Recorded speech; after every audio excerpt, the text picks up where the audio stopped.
Olá, nono ano, bom dia, tudo bem com vocês? Bom, hoje nós vamos terminar o livro de Química, o C1, visto que nós já terminamos o de Física e de Biologia. Estamos aí um pouco atrasados, né? Bastante atrasados com o nosso livro. E agora, com a volta dos 5 horários, nós vamos finalizar o C2 e dar continuidade aí no 3 e no 4, se Deus quiser. Mas antes disso, a gente termina aqui o de Química e na próxima aula nós já vamos trabalhar com C2. Então eu peço que vocês já deixem ele aí separado, tá? A gente já vai dar continuidade aí no de Física, tá bom? No de Química, eu peço para vocês abrirem lá na página 63, para a gente começar a falar um pouquinho sobre a tabela periódica. Periodicidade química. Até metade do século XIX eram conhecidos aproximadamente 60 elementos químicos, praticamente a metade do número que conhecemos atualmente. Foi no ano de 1869 que um professor de química, o russo Dmitri Mendeleev, dedicou-se profundamente ao estudo das propriedades dos elementos químicos. Em fichas individuais, ele havia anotado as propriedades conhecidas até então para cada um dos elementos. Enquanto escrevia um livro sobre essas propriedades, ele fez uma descoberta muito importante. Ao organizar as fichas de acordo com as massas atômicas dos elementos químicos, algumas propriedades se repetiam várias vezes, ou seja, eram propriedades periódicas. Mendel organizou os elementos químicos em linhas orientais, que chamou de períodos, e em ordem crescente de massa atômica e em colunas verticais, que ele chamou de grupos ou famílias, nas quais os elementos com propriedades similares apareciam um abaixo do outro. Essa é a origem do que conhecemos como tabela periódica dos elementos químicos. Após identificar mais alguns elementos químicos, ele construiu a tabela periódica representada ao lado. O desenvolvimento da tabela periódica foi um marco na história da química, pois permitiu que os elementos fossem organizados em função das suas propriedades em comum. Além disso, ela possibilitou que ele percebesse a existência de outros elementos químicos com propriedades similares às de seu grupo, como no caso dos elementos galho, que a gente representa por Ga, germânio, Ge.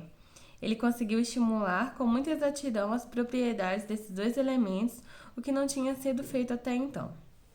A tabela periódica atual foi utilizada durante vários anos. No momento, após o reconhecimento da existência do próton, que foi comprovado em 1913 que as propriedades periódicas dos elementos químicos variavam periodicamente em função do número atômico.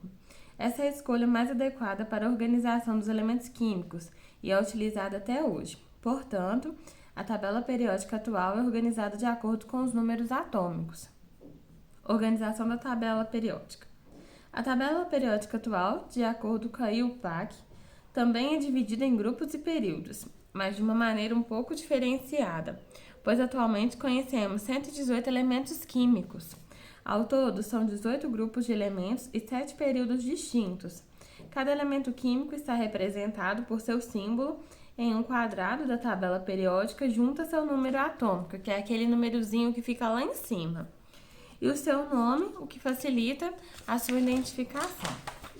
Então aqui, olha, nós vamos ter a tabela periódica. Eu vou tentar chegar bem pertinho aqui, ó, de um deles. Não tá focando direito. Mas o número que fica bem aqui em cima é o nosso número atômico, tá bom? Acho que de longe vai ficar melhor. Por exemplo, aqui o C, que é o carbono. O número que está acima da letra C vai ser o número atômico. E o númerozinho que está, por exemplo, 4,81 vai ser o nosso número de massa, tá? Então, vamos falar um pouquinho aqui agora na página 65. Existe uma relação muito importante na tabela periódica com o modelo atômico de Bohr. Cada um dos períodos representa uma camada ou nível de energia, com os elétrons no estado fundamental. O quadro ao lado mostra a relação dos períodos com as camadas. Então, olha só. Lá no primeiro período, tá? Nós vamos ter uma camada e ela é representada pela letra K. Lá no segundo período, nós vamos ter Lógico, né? O segundo período, segunda camada e a letra L. Lá no terceiro período, 3 camadas representando pela letra M. Lá no quarto período, 4 camadas representando pela letra P. Lá no quinto período, 5 camadas representando pela letra O. Sexto período, 6 camadas representando pela letra P.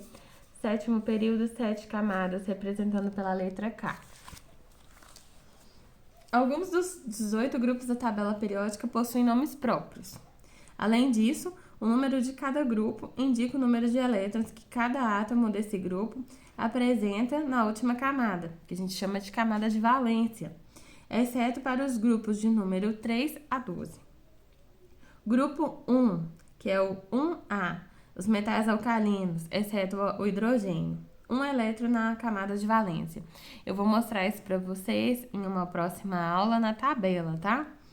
Grupo 2, 2A, metais alcalinos terrosos, 2 elétrons na camada de valência. Grupo 13, 3A, grupo do boro, 3 elétrons na camada de valência. Grupo 14, representando também por 4A, grupo do carbono, 4 elétrons na camada de valência.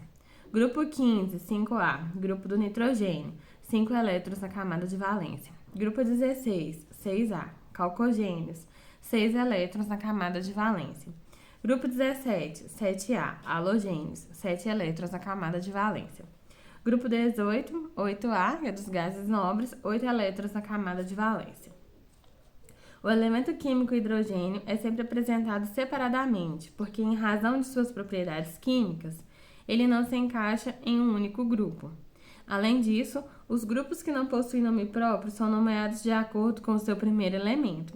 Assim, temos os grupos do boro, do carbono e do nitrogênio.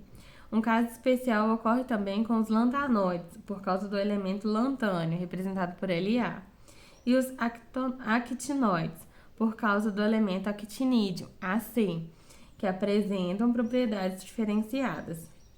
Observe novamente a tabela periódica. Note que o número de elétrons na camada de valência é igual ao último dígito do número do grupo. Portanto, o grupo 2 apresenta 2 elétrons na camada de valência e o grupo 15 apresenta 5 elétrons na camada de valência. Agora, lá na página 66, podemos dividir a tabela em blocos, que relaciona os elementos químicos com a complexidade do seu comportamento químico. Os grupos 1, 2, 13, 14, 15, 16, 17 e 18 são chamados de elementos representativos. Os grupos de 3 a 12 são denominados elementos de transição. E os grupos dos lantanoides e actinoides são os elementos de transição interna. Uma vez que os elementos químicos podem formar substâncias simples, podemos agrupá-los levando em consideração tanto as suas propriedades químicas quanto as suas características físicas, quando foram substâncias simples. Desse modo, surgem 4 grupos: os metais, os ametais, os gases nobres e o hidrogênio. Existe ainda outra classificação na qual os elementos químicos que fazem a divisão entre os metais e os ametais são denominados semimetais. Essa classificação, porém, está sendo desencorajada, pois em física ela tem uma relação com semicondutores. A classificação antiga era dada porque esses elementos apresentavam propriedades intermediárias entre os metais e os ametais, podendo formar cátions e ânions, dependendo da situação. Apresentamos as duas convenções para o caso de você se deparar com a tabela periódica antiga. Aí, meninos, o que eu vou fazer? Eu não vou cobrar essa parte aqui de propriedades periódicas, falando de raio atômico, de energia de ionização, eletronegatividade, tá? Vou deixar uma lista de atividades para vocês e vou passar um outro vídeo mostrando como que nós podemos localizar o elemento na tabela, pedindo para vocês colocarem qual é o número atômico do carbono, qual é o número de massa do carbono, para a gente já poder ir familiarizando com isso, tá bom?